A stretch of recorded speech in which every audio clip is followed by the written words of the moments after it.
This video is brought to you by none other than Hire Heroes, you guys. Hire Heroes is your one-stop shop when it comes to virtual staffing and making sure that you have qualified talent with your business. One thing that I love about Hire Heroes, you guys, is they've actually gone through the process already of vetting and making sure that your staff member is well trained to best fit your needs. Whether you need help with social media work, posting things on your accounts, responding to people that send messages to your social media accounts, whether you need help with data entry or a multitude of other things that they're qualified to do, Hire Heroes has got you covered. If you're having trouble finding quality talent and number two, affording to be able to run payroll for that talent, Hire Heroes has got you covered with an affordable alternative to have a virtual assistant working for your business. There's a link down in the description of this video to where you can learn more about getting your own VA through Hire Heroes. I certainly recommend it. They're what we use in our business for all of our virtual assistant needs, and you will want to make sure that you check them out today. Hey, what's up, guys? Welcome back to the channel. I am back here with another video with somebody doing big things in our space. I'm here with the one and only Victoria Cabrera. Victoria, first off, how are you today? Ooh, well, I was just finished telling you I have a lot of gray hairs right now, and I haven't had time to dye them. So that'll tell you a little bit. Yep. It's certainly the time of the year where, having gray hairs is justified. That's for sure. Oh yeah. No, I was gonna say the self-care, the self-care is at the max right now, like the massages and all that stuff that's needed. 100%. 100%. So this is the first time we've ever had a conversation on the channel. This is the first time we've ever had you on. So for anybody that doesn't know who you are, obviously you're a rock star. You built a great business. I see you on social media all the time. So you've done such a great job of, kind of branding yourself and getting yourself out there. But tell the people that are watching that have never heard Victoria Cabrera's name before, tell a little bit about your story. Like, how did you get into the industry? How did you get into insurance? How did you build your business? Give us a little bit of an intro. Well, I actually did want to be a rock star, Christian. I do play guitar and I did some gigs in the past, but that didn't work out. So I fell into insurance. I actually started insurance when I was 21. I'm 40 now. So I think it was back in 2005. So whatever the math is on that. And I actually worked for one of the big carriers that we were talking about earlier, as a sales rep selling over the phone in a call center. And so I worked there quite a bit. Then I was actually an LOA for about 8 years with the company selling PNC and group health insurance and malpractice insurance to attorneys. Whatever they can put me in, they kind of, let me take the reins on whatever project they were trying to push out. And then I started getting the little twitch in my eye, God, there has to be more. Yeah. I love the pay because I was in my 20s. I was making, close to like $100,000 a year in my 20s. And at that time, when I was in my 20s, that was great money. Right. But I always looked around. We were in like cubicles and I always looked around and I tell my friend, I'm like, one day I'm going to have something like this. Like, this is going to be mine one day. I don't know when it's going to happen, but it's going to happen. And I ended up going independent because our company, that's when Obamacare actually happened. And years after, I think things were kind of taking a dive and they were doing layoffs.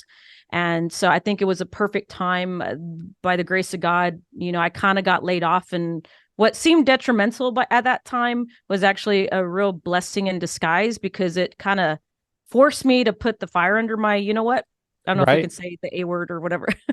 You can on this. You can on this channel. Whatever all right, you want. Whatever you want. It put the fire under my ass. All right, we'll just say it like that, because I didn't have like a plan B, Right.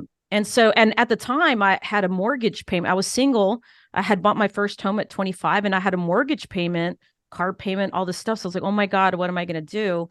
And so when I started in the industry, it was literally, I always tell people I was negative red. And I don't know if you've never seen the negative red where it's like real red. That's where I was at. And so I didn't have the capital and I didn't have all that stuff when I started. So that's kind of like my journey up until, the point of when I went independent. Is I came with the sales background, the customer service, some of the insurance background already. And I do want to tell people that are in LOA positions, like it's not so much of a bad position because I was in it for 8 years before I was even independent. Don't think I would have made it on my own if I didn't have had that experience and kind of knew how to have a sales conversation or an insurance conversation, right? Sure. So that's kind of, I think that's what allowed me to do well early on. Not to say I didn't eat dirt, right? Like I ate a lot of shit when I was, starting out. But I would say I was what you call from scratch. Like I was literally didn't have any money to my name, had a mortgage to pay, almost even lost my house. I don't tell a lot of people that, but I almost lost my house during that 2015 time because I just didn't know how to make it work. And Yeah. It was tough. So that's kind of my journey from like how I got in the independent side of the business. Yeah. It's interesting, just hearing you talk. I think we have more in common than we probably both realized. So I got into the business right before my 21st birthday. And I too wanted to be a rock star when I was growing up. I played drums like my whole childhood. Like I played for like 15 years. And so like I remember being in high school and I was in a life skills class and we had to pick a future career and I picked rock star. And my teacher was like, that's not a real career. I'm like, bullshit, it's not. I'm like, what are you talking about? So they wouldn't let me pick that. They're like, pick a real career. So I picked insurance agent because my dad was an insurance agent. Uh-huh. And I was like, I just was picking something. So it's just kind of funny to kind of, hear your kind of story a little bit. And, I think our paths are a little similar in terms of, maybe that. Yeah.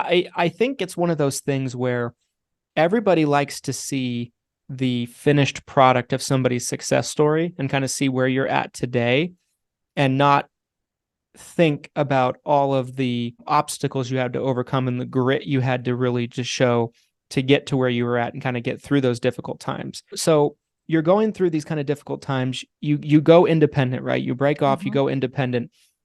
Where does it get to a point where you're like, things start to click and you're like, okay, this is working for me. I'm starting to see some momentum. Talk through that next phase a little bit. Yeah, I actually had started in the ACA side first with a company I won't mention. It starts with it. Well, I won't even say, but I started with ACA and I kind of saw like, oh my God, I'm not making it. My commissions were assigned. I didn't even know it. And I went to this Medicare seminar and it was for one of the Medicare companies. And I was like, okay, I think I could do this. And I actually got in 2005, I had gotten my certification with United Healthcare, and I had got my ready to sell status on October 17th. I remember the day because I was like, yes, I'm going to make a lot of money. And I didn't know what to do. I was like, okay, I gotta do certifications. I gotta train and I gotta figure out how to sell this stuff. And I'm already in the thick of it. It's already go time, right? For most people. Yeah. And so I didn't have anything really. And so I started doing anything I could. I was one of the only persons that would take leads on and go drive 3 hours to work them because nobody else wanted those. All the other agents wanted the easy peasy stuff. And it didn't hit me until I actually saw like my first new to Medicare drop in my bank account. I was like, holy crap. Okay. This is real. Right. And then it was like another one and another one. And I was like, okay, I feel like I can make this work if I just stick to it. And so I think the little light bulb that happened was that moment I saw real checks fall into my bank account, because I feel like you can't grasp it until you actually see it and feel it. And you're like, okay, I can actually pay a bill with this. Right. And so I think for new agents out there that are possibly listening, is sometimes you just got to sell something. I don't care what it is, just sell something to see the money come into the account, to have the belief that it's possible to get the money from this thing. And then it's easy enough to say, okay, well, I did this to get the one sell. Now I just got to do that like 1,000 times. It's not that hard. Just go do that thing more. Right. And so that's when it started clicking for me. But I think after the 2-year marker, when I started seeing that money coming in every month and I didn't really have to do anything, and it was paying my rent, my mortgage, my car, my light, like all my fixed bills were paid. I was like, holy crap. I thought I was living large, right? Like I was like, Yeah. man, I got all my bills paid, you know? And so I think after that 2-year marker, I was like, holy crap, this is where I'm going to be. This is where I need to be. This is what I need to keep doing. And I haven't looked back since. When you start kind of seeing that snowball effect, right? Of the second year commissions, the third, the fourth, the fifth, that's where, you get to a point where the true snowball effect starts to take effect. And you're like, wow, I actually, there's a lot of people making 25K their first year, in this line of work, because they don't have the compounding effect of those renewals quite yet. And yeah, I mean, it's crazy. There's really no business like it when you think about it. Like I tell agents all the time, like if you're street level selling Medicare, let's say, and you have 100 Advantage plans on the books that are in your second year, you're having 2,600 a month coming in per 100. Yep. And it's crazy. There's really no business like it. There really, I mean, the thing is like, because I think you have a big distribution, I'm sure, but it's just hard to get people to understand that until they actually are living that, like until they're experience for themselves. But then when you tell them all the things that you did in the beginning and they're like, I don't want to do that. I don't want to make calls. I don't want to go drive 3 hours. I don't want to wake up at 5 a.m. It's like, well, Facebook groups weren't available at that time when I started. I think in COVID, I really saw like a hit or an influx. Yeah. But we didn't have all the people saying, oh, I'm making 100 apps a month. And, you just don't know anybody's situation. So I always tell new agents, like, try not to fall prey to a lot of that stuff, even though it is possible if you really put the work in, but just try not, because you just never know the situation. Like you really don't. Right. For sure. For sure. Like how many times do someone go in a Facebook group and they're like, I'm doing 100 apps a month. And then when you peel the curtain back, it's like, there's 4 LOAs doing them, the production. So it's like, it's a group of 5 people. It's like, okay, well but agents see that and they're like, oh, I'm doing 15 a month, 20 a month, 25 a month. I'm a loser. Yeah, that's good. I mean, I would think that that's a good agent. If you're pulling in that much on your own pin, I mean, 100%. you could have that's great. So that's why it's a double-edged sword sometimes, because you want to get like motivated to do that. And I'm totally about the hustle life because I did it for like 5 years straight, right? Or even till now. I mean, we're still hustling. The hustle is just a little different, but it's just people will look at somebody else's success and they say, I need to be there, but then you don't, like, why do you need to be there? Yeah. Like I always tell new agents or people that I talk to, I say, the first step in my head would be to make enough renewal to pay your fixed bills. Once your fixed bills are done, right? So like if your fixed bill, figure out what your fixed bills are, your mortgage, your rent, your car insurance, your health insurance, or all that stuff. Let's say it's $3,000 a month. I don't know. Some like to live large and it's more, right? But let's say it's $3,000 a month. Then that should be your target goal first. And then you need to increase, I would say double that and say, okay, this would be for now that I've met my fixed bills, I can then take this other money and pay myself for vacation and stuff like that. And then the other percentage will go into investing, right? Yeah. And then you double that again. And then anything after that should really be used to really invest in your business if you're trying to scale. If you're just trying to make a $250,000 renewal income and be good with that, which is great, then you probably don't have to invest that much more. But have a benchmark, right? People are trying to get to the 250 right away, and they're missing things because they didn't have that initial goal first. I always say start there. Get your fixed income out of the way, because you could probably agree when you're selling and you're stressed, you suck. Right. Like 100%. the Yeah. people, the clients can smell the desperation. Like, oh my God, I'm not buying from this Yep. girl. Yep. I mean, Um, if you're not confident in yourself, if you're not feeling, comfortable, if you're in a bad mood, like whatever that emotion that you're portraying off, they're gonna smell it, they're gonna see it, they're gonna get the vibe from it.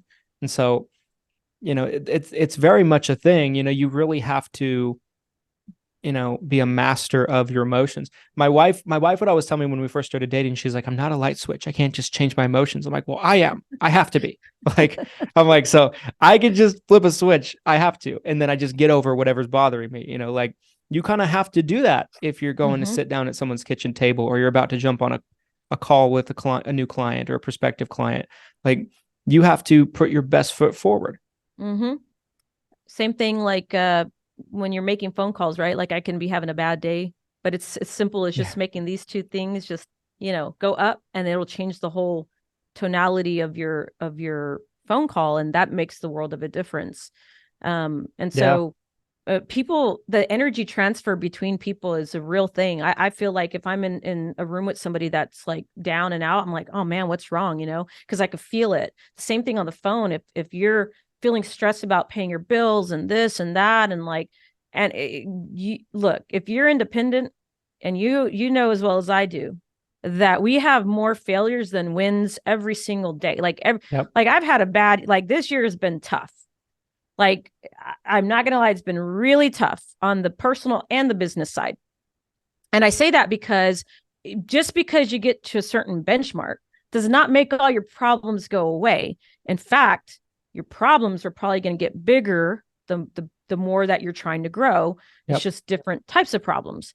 And so if you don't teach yourself the grit, right, that you were talking about, and train yourself to get through these hard times, then it's going to be really hard to when you want to scale because you're not training yourself to get through it, right? You got to get through Yeah. it. So I don't know where we were going with that, but I felt like I needed to say that because I Yeah. feel like I wish more people, not that you want to be negative, right? Because you don't want to be like Debbie Downer, but I feel like people need to hear like the real stuff. Like, man, you know what? I lost a good employee. My lead costs are up. They were down. Now they're up. What the heck? Our close ratios are not there. Like, what the hell is going on? Something's going on. Something in the air, right, is Yeah. happening. And Yeah. it all hits you. I don't know if you've ever experienced this, but it all hits you at one time. Yeah. It Yeah. all hits at one time. And sometimes it's for better or worse. Sometimes Mm-hmm. you have all good things hit you all at the same time. It's like, oh, this is going great. I'm riding high. And then Mm-hmm. other times it's like nothing but problems seem to hit you. And it is real. And it's a conversation that people need to hear, Mm-hmm. that it's not all sunshine and flowers. It makes me think of a conversation I was having. We had one of our partner agents here in the office from Florida about 2 weeks ago. And we went out to dinner and, we're waiting for the dinner. We just, she quickly looked at her phone. She goes into one of the groups and she's like, look at this. Like there's an agent going in there. They're new. They're 6 months in. They're struggling financially. Like they're having trouble, like affording leads. Like they just don't feel like they have great direction. A story that you and I have probably both seen a million times, right? Mm-hmm. Someone's struggling. They're new. They're just trying to figure it out. The first comment's like, just remember to be positive. It's like that, and we're like, she shows that to me. She's like, that doesn't help at all. I'm like, no, that doesn't help at all. Like, that's like, just be positive, keep going, keep doing what you're doing. It's like, no, you gotta talk about the bad and the ugly Mm-hmm. sometimes to really identify the problems, figure out solutions, and then also just understand like it's not always peaches and cream. Sometimes Mm-mm. there's going to be challenges. Yeah. And it's funny. I was thinking about this the other day, Christian. I was like, because people, especially when you're online and stuff like this, and people think, oh, they have it all together, right? Yeah. Well, like as business owners, because it is like our life, right? Like I live, breathe, sleep. Like my wife gets mad at me because I'm on the phone and I'm like calculating if I just invest 50,000 and then I'm 0.03. It's like, okay, that'll be 1,000 sale. And then, I'm always, she's like, oh my God, you're always on. You need to put your phone away before you go to bed. And I sometimes won't get to bed till like 2 a.m, depending, on the day. But because we live our business, sometimes we forget, we still get our personal problems too, right? Like health, people in our life going through hard times. Maybe you've had house issues. I don't know, whatever the problem is you still have these personal things, but being positive is just like a tiny little snippet of what you need to do, right? Right. The little actions to kind of like get those problems away. Is one thing that works for me is like, I know this is probably not good, but I list all the things that are going on that give me stress. Like, I'm not the most organized person, by the way. I'm scatterbrain. I'm ADD to the fullest. So like, I'm like, shiny object, right? And so I have everything in here. So when I have too much things going on, I got to make payroll. I got to do this. I got to do that. Oh my God, I forgot to turn off this. So now what I do is I'll list out all the things that are giving me the stress, and I'll start with the easiest one and get that one out of the way. Like, okay, Right. that one's done. Okay, that one's done. And now I'll tackle the big one. Okay, this one, now I can put all my focus on this now. But yeah, I mean, whether you're in your first year or whether you're 15 years in, everybody has the same problems. It just depends on where you're at in your journey, right? But thinking positive is not going to get you out of a bad situation. No, like you can't like be positive and just get out of it. Like you mentioned the different kind of problems that you have the bigger you grow, right? I kind of relate it to like a video game. It's like level 1 is, going to have its own set of like obstacles, and you figure it out. You're like, okay, I got this. Like I got this level figured out. You beat it. You go to level 2. Level 2 is a little bit more difficult, and it has a different set of obstacles, and it just continuously gets more and more and more and more challenging. And I really think that is true in business as well. Like the bigger you never really beat the game.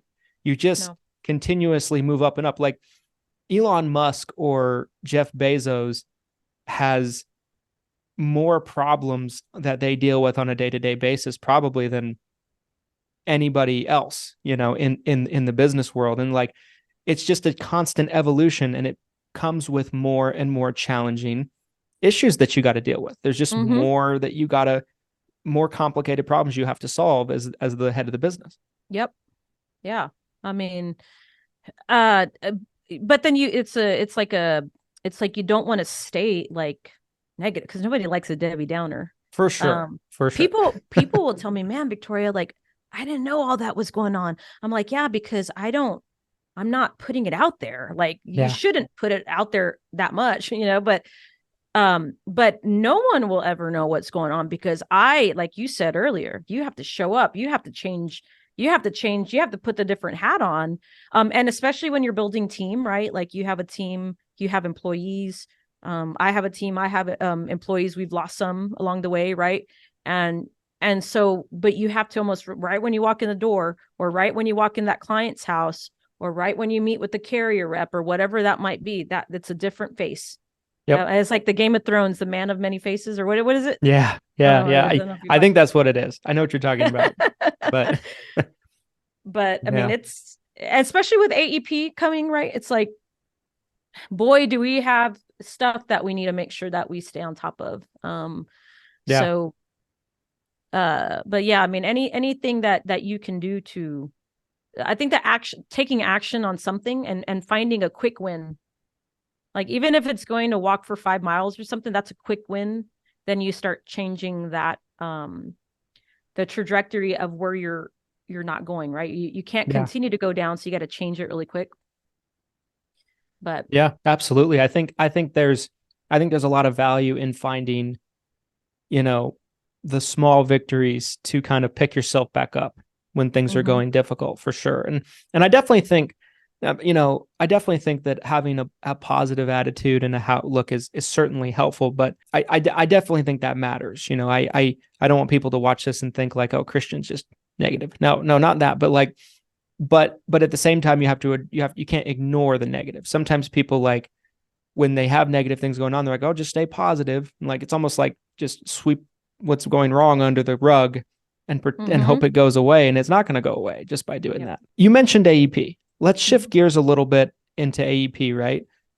One thing that I think is really, I get asked this constantly by agents. I see agents ask it all the time on line, comment on videos. What should agents be doing in September when this will drop to get ready for AEP? What are some things that Victoria Cabrera is doing in your guys' outfit to get ready for AEP? What does that look like? It's funny because our ready for AEP starts in AEP. Like, it's funny because in like AEP never stops for us, but in September, I'll tell you the things you should do and shouldn't do. Like, I think September is probably too late to be dropping mail. Yes. Like, I've spent a lot of money and learned a hard lesson. Is like, you're trying to spend, you're too, I feel like you're too late to the game for direct mail. I mean, you might still be able to do it if you get those fixed cost leads, but like doing the mail yourself might be a little late to the game. I think if somebody, when it comes to like lead generation, if they haven't already been setting those appointments, right, with their current book of business. So if I'm talking to a new agent, let's say I'm talking to a new agent that's like, all right, I got to get sales. I don't even have that big of a book to retain, right? If it's too late and they haven't come up with their marketing plan, I would say, go watch a YouTube video on how to generate Facebook leads, because you can turn those on and get leads within 48 hours. That's something that you can do like today, right?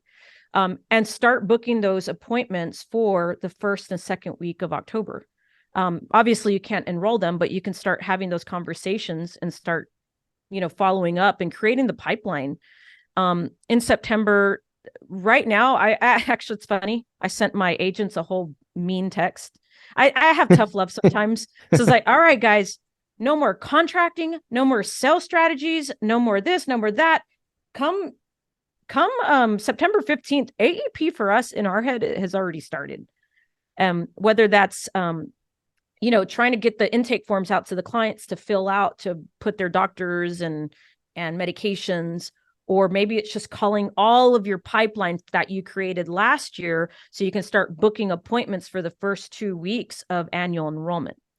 And so when I say AEP starts today for next year, is when you start meeting with clients in annual enrollment, they might not be able to switch, and maybe they're good, maybe they're happy, but you always want to set the tone like, hey, I'm going to follow up with you throughout the year next year, so we could take a look at this again this time next year. And so if you do that with enough people, the pipeline for next year is going to be much, much bigger. And right now you can start calling on all of those clients to start scheduling appointments for first and second week of October. Because things kind of slow down. It's weird. Like, they slow down in November a little bit and then they pick back up. Right. So those hot weeks are like October, the first week, second week, and third week of October. Like, those seem to be the hottest weeks. There's urgency there because there's a lot of marketing around it. But we're right now, I mean, we don't stop. We do a lot more now, to be quite honest, of turning 65s. Like, our marketing strategy internally has changed quite a bit. We do a lot of the webinars. We do a lot of Facebook ads. So we cater to more now the turning 65 market. So, and I did that on purpose because I hate the pressure of what annual enrollment does to me. So I'm like, the only way to change this is if we are consistent all year long. Like, while the agents are getting their checks in January, we're actually capitalizing and even investing probably more than what we would, not in OEP, because we don't market OEP, but we take that money and we will invest it in turning 65 in the first quarter, because we just don't stop. And so, I hate to say it's too late in the game to come up with a marketing strategy, but more than likely it kind of is. The carriers don't want to meet with you at this point right now. No. The carrier reps, I don't know if the agents know this, but a lot of the carrier reps are actually doing events in their community with the brokers. And so if you try to go to a carrier rep to do a marketing strategy meeting right now, they're going to be like, dude, you were supposed to meet with me in July. Like, Yep. I heard somebody say one time that the best time to start preparing for AEP is December 8th. Yeah. And I never forgot that. And I always thought that was so true, because really, like, when you think about it, when you're preparing for AUP, like when you're heavy T65, your business is basically on all year round anyway. But when you're preparing for AUP, like marketing all year round and doing business all year round effectively helps your AUP be more successful. It fills your pipeline, like you were saying, it makes it to where, like, somebody that's marketing January through September and working January through September will have an infinitely larger pipeline than somebody that just starts rolling back around in September, So I think there's so much truth in that. Yeah. And that is true. And then what we do is we do like reactivation campaigns, right? Like, hey, just letting you know we're here. The busy season's coming around. We try not to, we're just setting little nuggets of, hey, dropping them, right? We're dropping information. We're here. Don't forget, you're going to get a lot of mail. You're going to get a lot of phone calls, but we're here. We're the ones that talked to you before. And so reactivating those campaigns around this time is actually what we're focusing on. There's still time to send like renewal letters and stuff like that. It's never a bad time to call your existing book of business. You could do that at any time, but now more than ever, there's just so much people doing things. It's like you have to protect the book. But if you don't have, like I said, if you don't have a big book of business to protect right now, the things you need to be doing are the prospecting things. And if you don't have capital, like I see a lot of in the Facebook groups, I tried Facebook ads and they suck. I'm like, well, Facebook for us is probably 80% now of what we do because we've gotten really good at it. And if you do it the right way, compliantly, and you're not going after too much of a low intent type of thing, and you brand yourself, right? You do a great job of that. Then you have the ability to turn that stuff off and on. That's why I love Facebook. If you're buying Facebook leads, it might be a different story because you don't know what that ad copy looks like. You don't know how many times they've sold it to another person, right? If you don't even know this individual that's selling them. So at least get that skill. Learn how to self-generate Facebook leads. I think it's the easiest way to get started if you don't have quite a bit of money to spend in the beginning. Had I known that when I started, I would have been like way beyond where I'm at right now. Yeah, me too. I didn't start learning Facebook ads until I think it was like 2018. And it's the gift that keeps on giving. But yeah, I mean, I always think about, like, if I knew 25% of what I know today when I started, I'm like, how rich would I be? It's fun to wonder, though. Good stuff, Victoria. Good stuff. I want to be respectful of your time. I know you've spent a good amount of time with us already. If anybody watches this and they wanted to connect with you, if something you said just really kind of spoke to them, where's the best place that people can find Victoria Cabrera? Facebook is going to be, so if you're on Facebook and you go to Tech Savvy Insurance Agents, we have actually a group there. We like to talk about marketing and tech stuff in there, but just under my name, Victoria Cabrera, or the insurance space anywhere. Now it's the Medicare space, but we changed it just so that that way we're not under the scrutiny of, the rules and all that. So the insurance space is where you can find us as well. Awesome. I love it. Thank you for sharing your wisdom and, giving us some of your time today. And we really appreciate it. We'll have to do it again soon. All right. Thank you so much. Guys, if you like this video, you know what to do. Drop a like so it helps with the YouTube algorithm. It helps more agents like you that need to hear this information find it easier. Comment your thoughts down below. Make sure to subscribe, and we'll see you next time. Thanks, guys.